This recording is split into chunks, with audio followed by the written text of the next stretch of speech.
Welcome to the deep dive. Today, we're doing something a little different. We're looking at a single, incredibly detailed piece of speculative writing. It's a fascinating source. It really is. And it's not your usual post-apocalyptic story. This is more like a rigorous, almost forensic breakdown of a total system failure. Right. The source is a chronicle called The Great Silence, a chronicle of the end and what came after. And the authors, they don't really focus on the war itself. No. It's all about the consequences, Yeah. the cascading failures.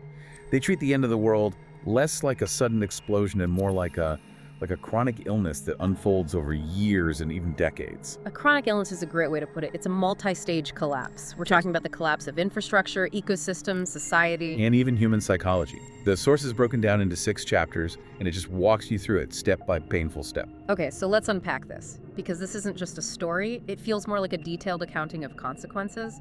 It starts at the last possible second of the world as we know it. Literally the last second. And it goes all the way to what's left in the geological record thousands of years later. It's just a brutal logical progression. Exactly. And our mission here really is to pull out the most surprising, maybe the most unsettling facts from this chronicle. To really look at how fragile our modern world is when you apply cold, hard physics to it. We're looking for those moments where you just go, uh-huh. Those points where the source highlights some invisible dependency we just completely take for granted. And there are a lot of them. All right, let's start at the beginning then. Part 1. The last seconds of the old world. The digital death. The digital death. The opening premise here is what immediately grabbed me because it completely subverts what you'd expect from a movie, and think of sirens, a loud roar, the mushroom cloud on the horizon. Right, the cinematic version. But the source says no. It says the end began with a universal digital signal. What is this? This non-roar start. Why does it put the death of technology before the physical destruction? It's such a chilling idea. And it's all about our absolute dependence on the invisible grid. The Chronicle says the end didn't start with a bomb. It started with a digital scream. A scream. Yeah, a moment of total system overload. And it happens while people are just living their lives. Yeah. Arguing over bills, typing emails, sitting in traffic. Total normalcy. And the signal, it's not like an air raid siren. It's described as a piercing, rhythmic pulse. Exactly. Imagine every single command and control system on the planet trying to process an impossible amount of threat data all at once. The first detonations trigger these massive electromagnetic pulses, these EMPs and power surges. Where everything goes haywire. Everything, instantly. And the automated systems just break. The result is this high-frequency rhythmic pulse that emits from every single connected device at the same time.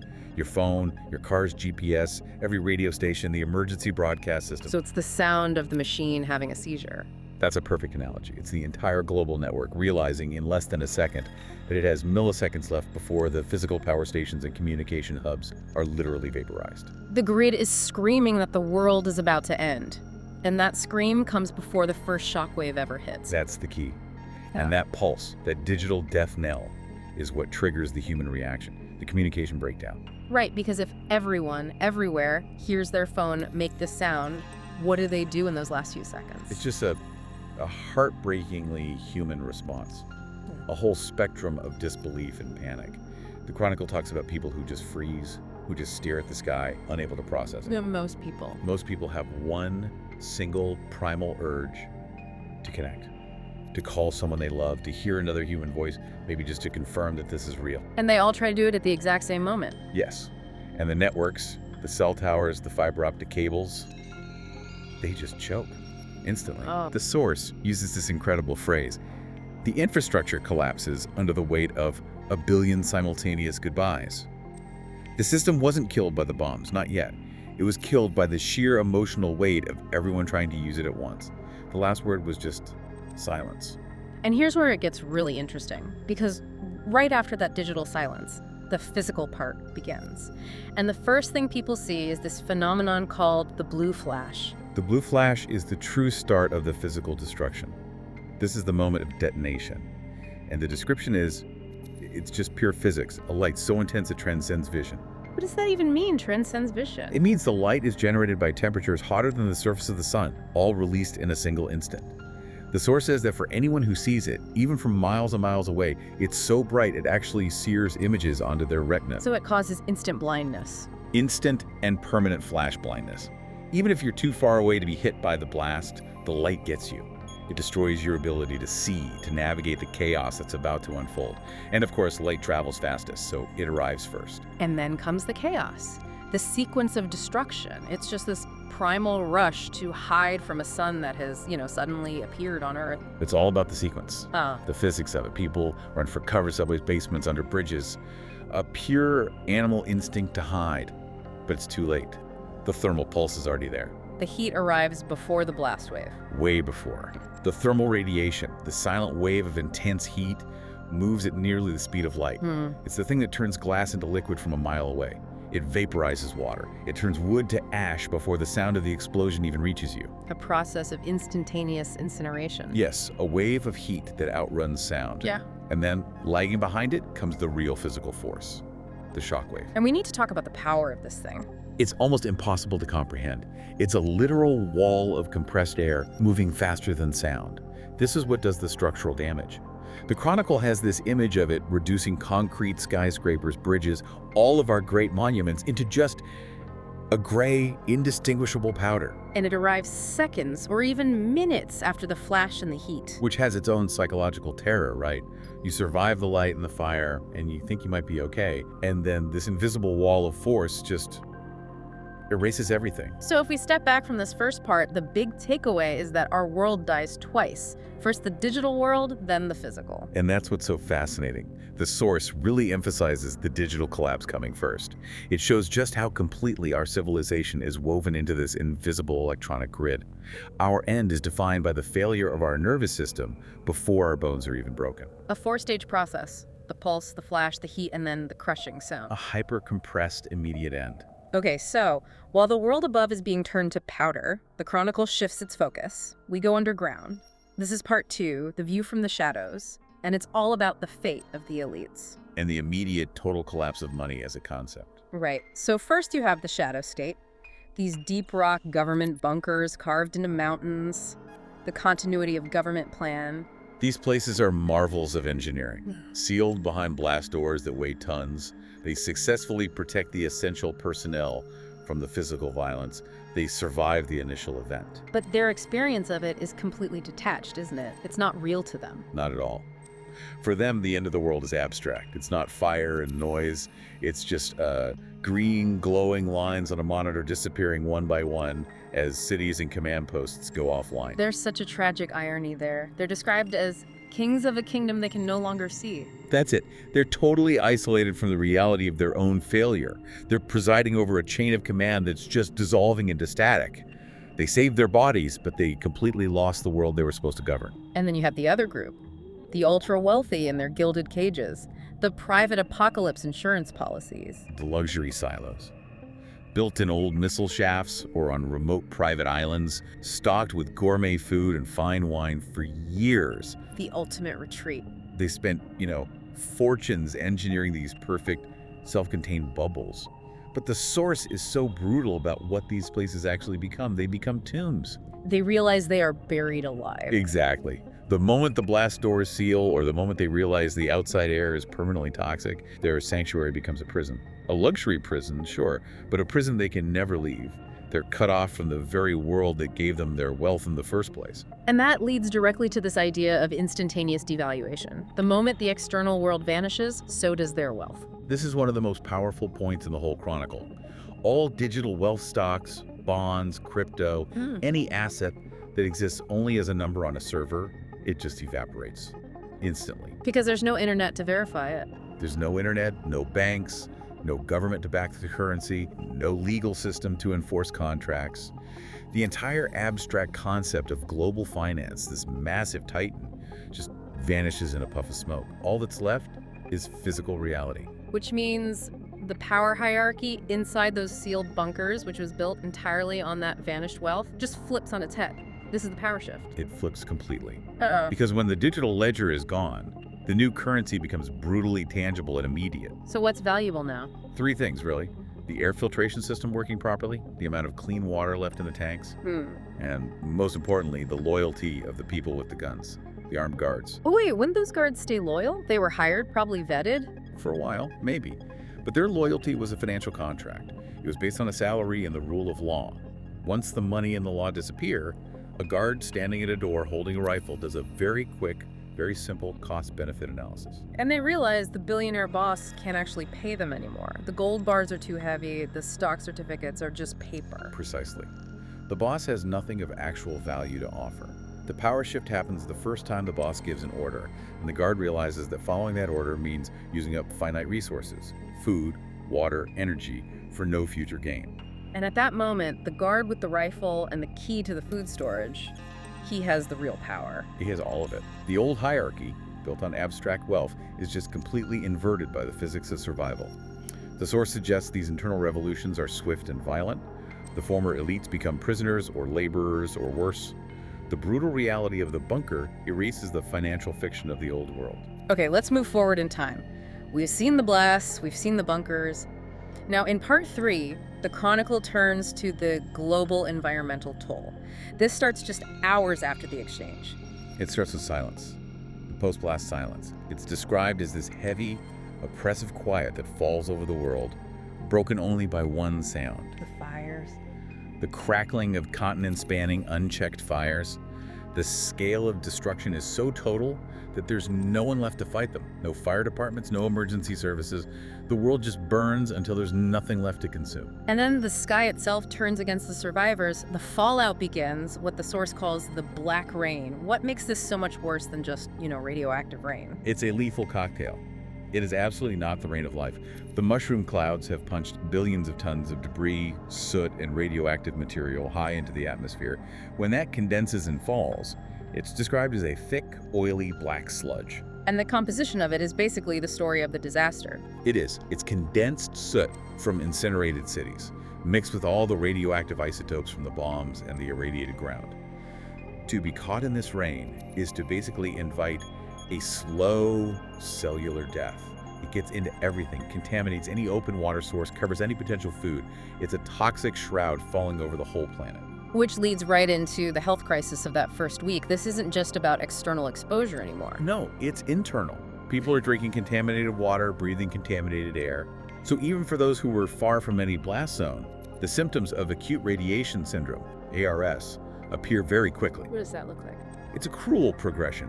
Intense nausea, hair loss, and then internal hemorrhaging as your body cells, especially in your gut and immune system, just start to die. And with the entire medical and sanitation infrastructure gone? There's no response possible.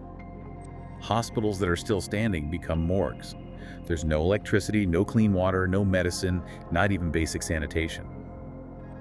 The source makes it clear that more people die in the first few weeks from things like dysentery and infected cuts than from the radiation itself. The collapse of public health is a huge kill mechanism. And then the big one, the chronic condition that will define the next decade. The nuclear winter begins. The source calls it the Great Dark. This is the large-scale climate feedback loop, and it's all about the soot. The incredibly fine black soot from all those burning cities gets blasted so high it enters the stratosphere. Why is the stratosphere the key part of this? Because it's above the weather. There are no rain clouds up there to wash the soot out of the air, so it just stays there. For years, it forms this thin global blanket. And that blanket reflects sunlight back into space. Exactly. It blocks the sun. And without solar energy, global temperatures plummet rapidly. The Chronicle describes landscapes turning into a monochromatic wasteland of frost and ash within just a few weeks. This isn't slow climate change. It's a sudden, man-made ice age. So connecting the dots here, the source is really arguing that the bombs themselves weren't the main long-term killer. It was the environmental blowback. That's the core thesis, yes. The initial blasts were horrific, but the ecological disaster that followed, the toxic rain, the lack of sunlight, the deep freeze, that's the chronic condition that starves and sickens the vast majority of the survivors. It proves our ability to destroy the planet far outstrips the planet's ability to absorb the damage. Let's jump forward 1 year, part 4, the first year of the Ashen era. The immediate shock is over, replaced by a grim new reality. And that reality is defined by the Great Famine. A year in, the global population has crashed. Starvation is the #1 killer. The nuclear winter has completely destroyed agriculture. You can't grow crops without sun. The soil is toxic, the air is cold. Any seeds people might have saved are basically useless. Which leads to a new kind of human profession, the scavenger. Or as the source calls them, urban archaeologists. Their entire existence revolves around picking through the ruins of the old world, sifting through skeletal supermarkets and warehouses for anything sealed, anything edible. Canned goods become the new gold. More precious than gold. A can of peaches is preserved. Clean, high-energy calories. It represents life, and people will kill for it. It's a total inversion of value. And with this breakdown, society itself fractures into these tiny, isolated micro-communities. The source says two main models emerge. Right. First is the cooperative model. This is, humanity's best hope. Small groups that band together for mutual defense, they share labor, they pool resources.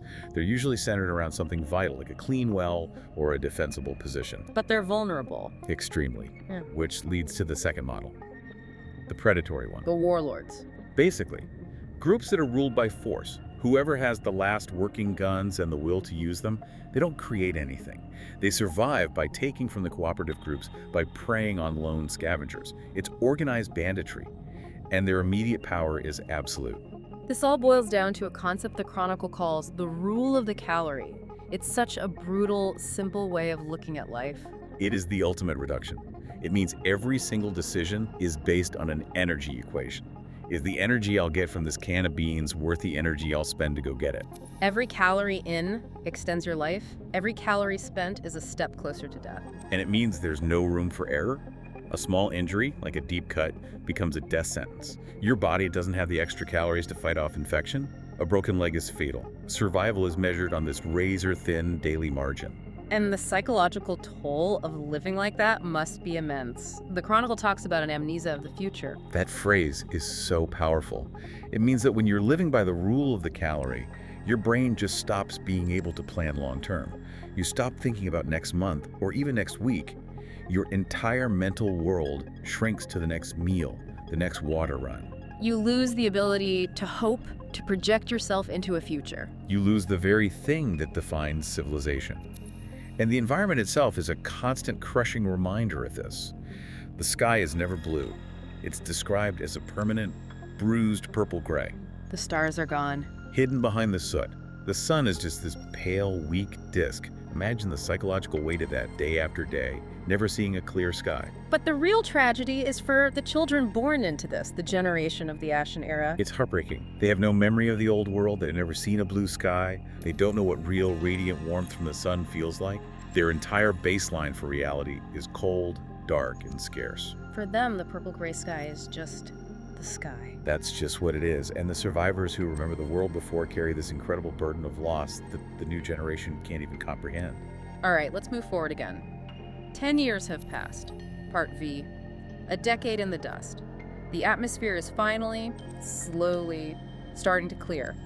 But the source reveals this cruel second wave environmental disaster. The return of the sun brings a new hazard. This is such a devastating twist. For 10 years, the survivors have been praying for the sun to come back to end the winter, but they didn't account for the secondary chemical effects of the war. Which were? The sheer heat of the nuclear fireballs created massive amounts of nitrogen oxides in the atmosphere. And over 10 years, those chemicals have been reacting with the gases in the upper atmosphere and have, to put it bluntly, shredded the ozone layer. Oh no! So when the sun finally breaks through the soot, It's not a savior. It's a new killer. It trades one form of death for another. The levels of ultraviolet radiation UVB and UVC hitting the surface are lethal. what does that do to the survivors? It's a new horror. The source talks about immediate aggressive skin cancers, rapidly forming cataracts that cause blindness, and critically for any attempt at farming, it blinds the remaining livestock. They escape the frost only to be hunted by the light. So they're forced back into the shadows, a nocturnal existence. Or a heavily sheltered one. It just proves that the environmental damage isn't a single event, it's layered. It keeps unfolding in new and terrible ways. And this makes the old ruins, the forbidden zones, even more dangerous. Doubly so. The structures are physically unstable after a decade of neglect and acid rain. And even though nature is trying to creep back, it's a stunted, sickly growth. The ground is still toxic in patches. Scavenging is now a gamble against both falling concrete and invisible cellular death. A decade in, this is the point where the loss of the grid becomes absolute. The digital age becomes myth. Think about how fast that happens, just 10 years. To a child born in the dust, the old world is literally incomprehensible. The technology is too far gone. Because the devices have all failed. They've failed, there's no power, The servers are rusted husks. The knowledge is locked away on devices that will never turn on again. The most advanced period in human history is effectively erased because its storage medium was so fragile. So it becomes folklore, bedtime stories. Exactly. Elders telling kids stories they can't possibly believe. People used to fly in metal birds. They talked to little boxes that knew everything. It shows how our entire modern world is balanced on the single point of a functioning power grid. Take that away, and it all becomes magic and myth. But this loss of complex digital knowledge leads to a huge societal shift. It creates the new Holy Grail. And that grail is practical, applied, robust knowledge. The whole hierarchy of value gets turned on its head. The university professor who specialized in, say, 18th century poetry is now less valuable than the guy who used to be a plumber. So who are the new priests of this world? The source is very clear. Basic literacy is still prized, sure. Right. But the real power, the real authority, belongs to people who know how to do things, tangible things. Someone who knows how to build a charcoal water filter that actually works. Someone who remembers basic first aid. Or, and this is the ultimate skill, someone who remembers the ancient knowledge of how to forge iron from raw ore. These people are the new leaders because they possess the keys to survival and rebuilding in a low-tech world. So the great irony is that the knowledge that saves humanity isn't the complex physics that built the bombs. Not at all. It's fundamental chemistry, hydrology, metallurgy. The skills from centuries ago suddenly become more important than all the digital knowledge we accumulated. And why is that? Why is modern knowledge so uniquely fragile? Because it's context dependent. Your ability to code is useless without a computer and electricity. My knowledge of history is useless without books or a library. But the knowledge of how to build a kiln or forge a nail, that's context independent. You can do it with rocks, wood, and muscle. The old world relied on these long, fragile chains of context. The new world is built on what's robust and simple. Okay, let's look to the final chapter of the Chronicle, the long horizon, the far future. And the first point is a dose of brutal realism. There is no reset button. This is maybe the most important lesson.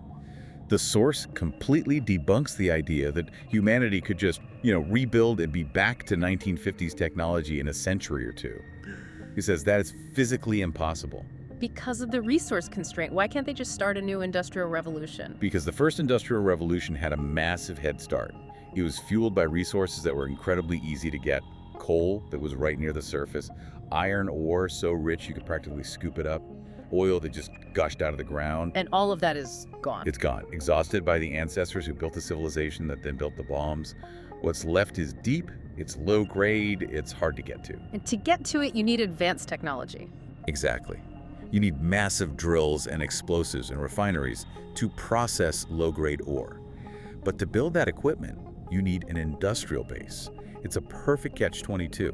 They can't industrialize without the resources, and they can't get the resources without being industrialized. So any surviving civilization is forced into a low-energy future. Permanently. They have to live within their means. Their energy budget is wood, wind, and muscle. So trade has to go back to the basics, horse and sail. The global supply chain is a fantasy. Society has to be local. And new societies, new little kingdoms, they form around resources. They form around what's most precious now, the clean spring, a fertile valley that was sheltered from the worst of the fallout. Those become the new centers of power. And the Chronicle's conclusion on this is that the global village is dead. The local tribe is everything. That's the ultimate social outcome. The global village was an illusion built on cheap oil and the internet. In this new world, survival depends entirely on your immediate community, your tribe. Trust only extends as far as you can walk in a day. And the final legacy, the permanent scar, isn't historical, it's geological. This is when the source zooms out to deep time. The ultimate legacy of the war isn't in ruins or bones. It's a permanent physical mark on the planet's rock layers, a technofossil. Can you define that? What is a technofossil? It is a distinct, man-made geological stratum, a thin layer in the rock that will be identifiable millions of years from now. It's made of things that don't decay, like microplastics, but more importantly, it's defined by a spike in specific radioactive isotopes. Like cesium-137. Cesium-137, strontium-90. These elements were blasted all over the globe, and their radioactive signature will remain in the soil and sediment for millennia. So any future geologist, human or not, will be able to dig down and see this thin line in the rock that marks the exact moment our civilization committed suicide. That's precisely it. It's the ultimate, undeniable evidence of our brief, brilliant, and self-destructive time on this planet, recorded not in our books but in the Earth itself, the final scar. The ultimate lesson of the Great Silence, then, isn't just about destruction. No, the source concludes with a much more profound idea. It says the lesson, learned at the highest possible price, is that the true measure of a civilization's power isn't how much it can destroy. We got very, very good at that. It's about how much it can preserve. How much it can preserve, its resources, its environment, and its most useful, robust knowledge. The story ends not with a bang, but with this image of a quiet, persistent struggle to just light a fire in the dark, and this fragile hope that maybe one day the sky will be blue again. It's a chilling read. It really is. It forces you to look past all the complex systems we depend on and ask, what has real intrinsic value when everything else is stripped away?